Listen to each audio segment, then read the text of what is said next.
ના લોકો આવીને એમ કે છે વાહ ભાઈ વાહ, શું તમારું રાજકોટ છે, શું રંગીલું તમારું રાજકોટ છે, ને શું તમારું 48 એવન્યુ છે. અને આ અમારું 48 એવન્યુ નથી, આ અમારું દિલ છે.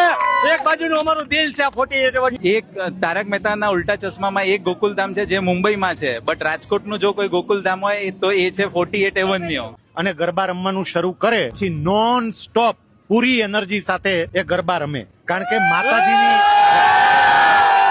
તો આજે ધ રાજકોટની ટીમ પહોંચી ગઈ છે 48 એવન્યુ ના પરિવાર સાથે જોડાવા. પણ અહીંયા તમે જોઈ શકો છો કે બધાએ મેચિંગ કપડા પહેરેલા છે, બરોબર એકી સાથે રમી રહ્યા છે. આ બધાનો એક જે પરિવાર છે એ વિશે આપણે જોઈએ કે એ લોકો શું કહે છે. મારે માતાજીની આરાધના વિશે શું કેવું છે? માતાજીની આરાધના તો મેડમ 9 દિવસ આ નવરાત્રીમાં આપણે ગુજરાતમાં તો કહેવાય છે ને કે તમે ગમે ત્યાં જાઓ 9 દિવસ માટે આપણું આખું રાજકોટ રંગીલું હોય છે, આખું ગુજરાત રંગીલું હોય છે. અને એમાંય આપણા જે 9 દિવસ વાત ના પૂછો, બહારના લોકો આવીને એમ કે છે વાહ ભાઈ વાહ, શું તમારું રાજકોટ છે, શું રંગીલું તમારું રાજકોટ છે, ને શું તમારું 48 એવન્યુ છે. અને આ અમારું 48 એવન્યુ નથી, આ અમારું દિલ છે. એક બાજુનું અમારું દિલ છે 48 એવન્યુ છે, એક બાજુનું હાથ છે. નવરાત્રીના ગરબા વિશે તમારે શું કેવું છે? નવરાત્રી એટલે આસુરી શક્તિ ઉપર દૈવી શક્તિનો વિજય, માં નવદુર્ગાની આરાધના માટેનું આ પર્વ છે. આપણા વડાપ્રધાન કહે છે am the longest dance festival of the world.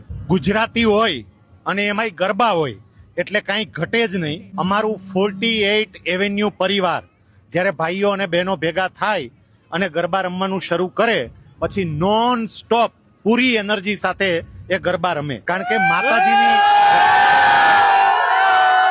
આ એનર્જી તમને દેખાય છે, કારણ કે માતાજીની આરાધના હોય અને ગરબા હોય પછી તો વાત જ શું પૂછો. સામાન્ય રીતે છે ને ઈંટ, સિમેન્ટ, પથ્થર, ચૂનો આ બધાથી મકાન બને જે તમે કરોડો રૂપિયાની કિંમતનું બનાવી શકો, પણ જ્યારે એમાં સંપ, સુહૃદભાવ અને એકતા ઉમેરાય ને ત્યારે ઘર બને. અમે 48 એવેન્યુ વાળાએ અહીંયા ઘર બનાવ્યા છે.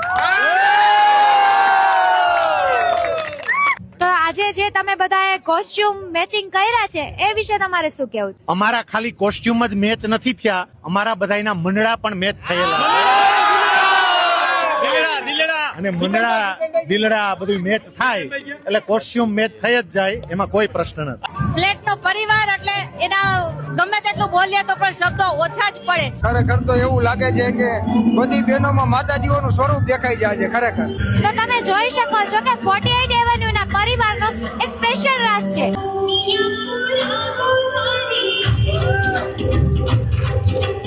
48માં દરેક ઉત્સવ એવા ઉજવવામાં આવે છે કે કોઈ એની કલ્પના કરવામાં નથી આવતી, અને બધા એટલા હળી મળીને રહીએ છીએ કે વાત જ જવા દો. એકતા માટે જોરદાર તાળીઓ વગાડી દો.